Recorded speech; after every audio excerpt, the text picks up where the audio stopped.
Brian Shea, Yes. State of Decay 2. State of Decay Dose. I love that first game, specifically the survival DLC mode they patched in later. Leo also likes State of Decay, yes? Yes, very much. I wasn't familiar with that survival mode. What's Yeah, that where it like? just strips out the story completely. That's cool. Oh, it's the way to play. And so State of Decay 2... Yeah, I think State of Decay 1 was like the definition of great ideas and execution. You got to love that jank. Execution. Execution.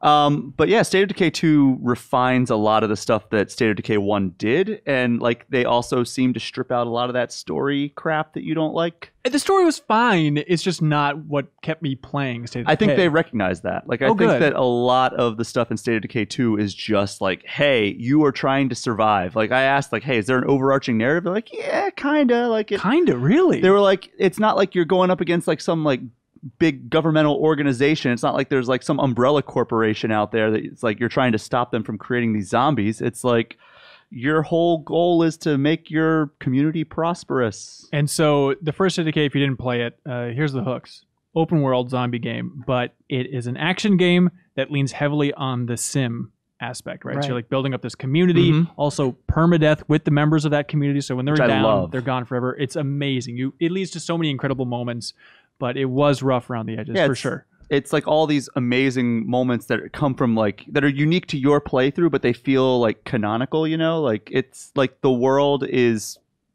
out to get you, and based on like how well you play, like the characters will go away. Like, oh, that guy was great at like working in my garden that I built. Now I don't have a gardener. Great. What am I going to do? Because he was killed by this juggernaut zombie. But not only was he killed by that juggernaut zombie, the part I love is he was killed by that juggernaut zombie because I got greedy and I drove my car into an alley, which I knew was going to be tough to pull out of. Oh, and then I tried raiding this house, and of course I went one room too far, and then the juggernaut was hiding. I had one character die. So I played for 6 hours at this event, and I had one character die, and it's because I got greedy.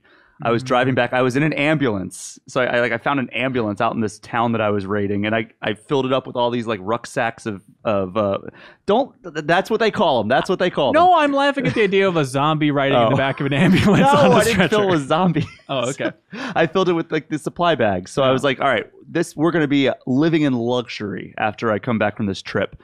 And of course, I stayed out a little bit too late because I was loading up the ambulance's big trunk with all the stuff. And so it was nighttime, and all the zombies were out in the streets. And I was like, all right, well, I have an ambulance. I can just drive through all this horde of zombies.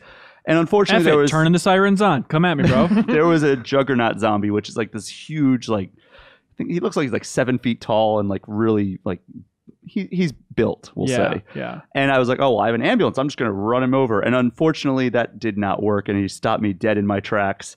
And my ambulance caught on fire. And I tried to back up, and I was like wedged between like the juggernaut zombie and like another truck that was like parked. Yeah. And I got out and tried to run, and that didn't work out too well. And my person was ripped in two. Oh my goodness. And I lost all of my stuff because of it. And can the juggernaut throw cars? Can it throw your car? It can throw you. I don't think it threw my car. It did make my ambulance blow up like a jerk. That's pretty good. So we posted a new gameplay today video in 4K at that, if you're interested in checking that out. Yeah. How many frames each second? I think, 60? 2, 3. But reading the comments, there's a weird rivalry, which I didn't expect, between like Days Gone from Sony and State of Decay 2, which is interesting to see. But another big comment was like, the running in this game looks so janky still. Like a lot of it still has a little bit of jank around the edge. It's called charm. Charm, I think so. Like, I feel like that's part of the State of Decay experience. And I know it's insane to expect glitches and bugs, but that's my default State of Decay. But you still feel like it's a little janky around the edges because it's a $30 price point, which is pretty wild. Yeah, I was surprised. That's something to remember. Yeah. Yeah, there was some jank, as you put it, when I was playing. And I mean, keep in mind, it was like a build that's like 2 months pre-launch. Like it comes out later this month, but when I asked them like, hey, how far along is this build? They're like, it's a few weeks old at this point. You've started every question for them with "Hey," by the way, in your role playing. Which is I did. Funny. It's me, Brian, again. Hey, how many frames was it a second? Hi, this is Brian. I was wondering how many frames. But they like there were some things like I would be defending my base against the zombie invasion. Like it tells you like horde incoming, prepare your defenses, all hands on deck, and you're like, oh crap, like we got to get all of our ducks in a row in order to stop these zombies from entering our community and killing people. Or And just sleeping in your beds, which is gross. yeah, that would be Yeah. bad too. But like I had this one thing where I was actually, I was going to like set up this whole thing where I was going to battle. Like I had like this choke point where the zombies were going to come in, and they just disappeared in front of my eyes. Huh. They dematerialized Wow. right before my eyes. Okay, big thing with this game. Seems like number one bullet point that they all want to talk about is, Leo? Cooperative multiplayer. There we go. How does this work in this game? So I played some cooperative multiplayer, and basically the way it works is like, so everybody has their own community in their game. You are acting almost as an ambassador from your community to the host player's community. So one player has to host the game in their world, right? Okay. Because like all these communities exist in kind of separate instances of this world. So somebody has to play as the host, and then somebody else, like if you want to join my game, I would be the host, and you would bring one of your community members over, and you would help me with my missions. And you can swap out for different community members. So like if you're like, oh, we're going on this place that has a lot of zombies, and you want somebody who's good with their gun, like you can bring your marksman community member over. And then if we're going somewhere where we have to be a little stealthier, you can bring like a stealthier community member over. Like once from player 2's game. They can't Yes. take players from the first Correct. player's game. Correct. And But when you Huh. bring back stuff from that mission to the community, you're contributing to the host player's base and like their resources, their interesting. resource stash. Yeah. But you also get to take back stuff to your instance of the game. So you get rewarded for playing in this person's world, but also you get you get rewards, and then you also get to take back some of the resources that you gathered while you were in their world. Just some. It's not like 1-to-1. It's more like you're rewarded for. I'm not entirely sure. I had to clarify. Like I played co-op, but we didn't really see how it affected theirs because it was kind of like this weird instanced build that we had going on. It wasn't Sure. like it wasn't a launch version of the game, is what I'm saying. Well, and I think they also have that option, which is very Monster Hunter, which is cool, of just like shooting a flare up if you need some help and have people come and help you out. And so I was watching one of IGN's videos, and they're saying that in that video, at least, they're like, oh no, like we expect a lot of players just to be out there wanting to help random people and take those flare signals in a Monster Hunter style way, which is interesting. But that would imply that I would hope that the designers realize like there needs to be real benefits to actually doing that instead of just being a good Samaritan. Yeah, Yeah. so I mean, they did tell me that there were a lot of like benefits for joining somebody else's game, and I guess there were multiplayer rewards that you get for doing it, and they didn't really elaborate on that. So there's benefits with friends. Yes. Okay, got it. That makes sense. You looking forward to this thing, Leo? Absolutely. And it comes out May 22nd? Correct. Or 18th if you want to pay $50. I Oh. don't think I do. $30 seems like a real good price for this thing.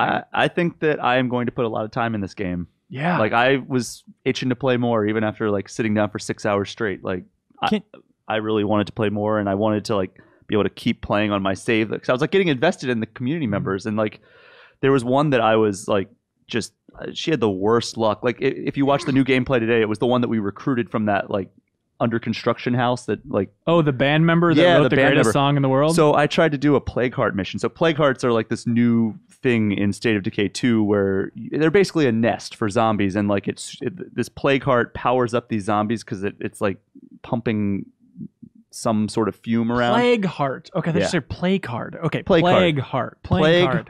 heart. Got it. So all these zombies have blood plague, which makes them like super aggressive, and I guess they're stronger and faster as well. Poor guys. So to make the area safer, you go around and destroy these plague hearts. And but like it's in the middle of a nest, and there's super powered zombies, so it's a more difficult mission. But it's something that really like it can improve morale of your community, which is a big part of keeping everybody like going in your team. So I took this character, her name was Kit, to the plague heart, and it could not have gone worse. So I got out. I for You some turned reason the console off. I turned the console off, and she disappeared forever. I got out of the car, and I realized I forgot to bring a follower, first of all, which was not a good idea. But second of all, I went in just guns a-blazing, which was a very bad idea because they immediately all knew exactly where I was. You're supposed to just stealth some zombies for a I while? think Is that the idea?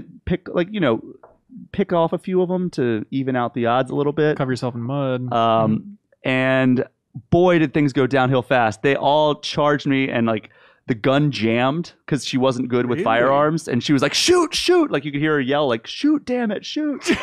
And like I'm like it's not working. And so I just make a break for it back to my car. And now zombies can jump on your car. Ooh, good. And so like I'm driving away. There are 9 zombies lining the outside of my car, punching the window, breaking the glass. And like I'm trying to drive up against like trucks that are careened off the side of the road to scrape them off. And I scrape off one side.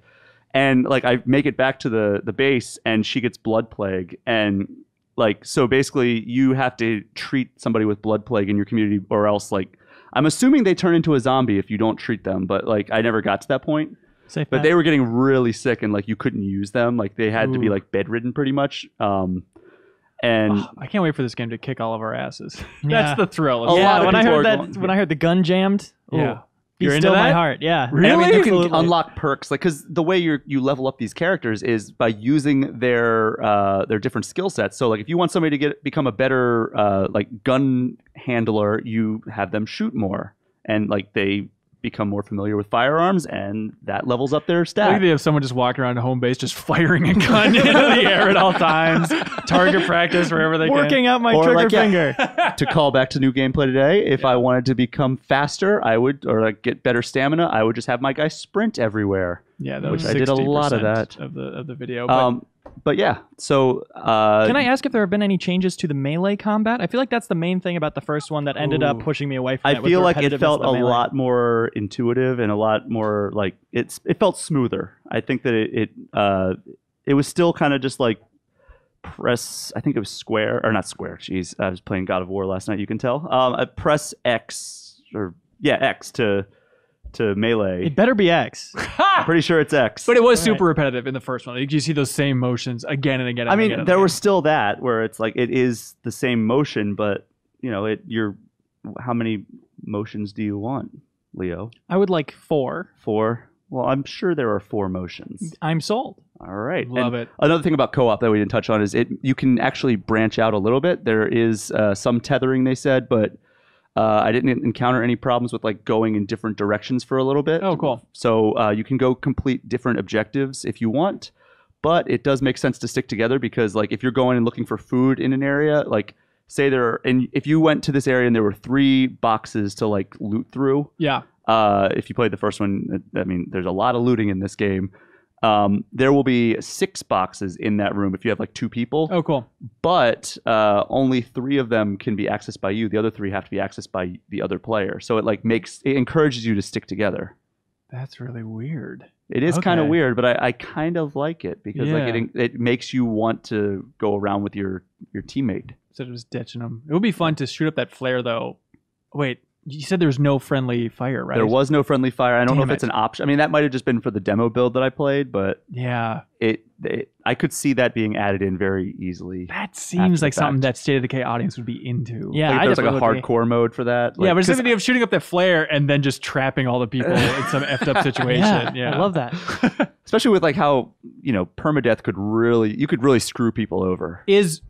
Are they permadeath back in their game as well? I don't know that. I would imagine, but it seems like it would be too easy to like cheat that system where you're like, Yeah. oh nope, never happened, turn off. Right. Thank you so much for watching this excerpt from the Game Informer Show podcast. You can subscribe to the audio version and listen to new episodes airing every Thursday. We cover big games on the horizon, games that we've just reviewed. We have long-form developer interviews, a lot of fun stuff. So check it out every Thursday.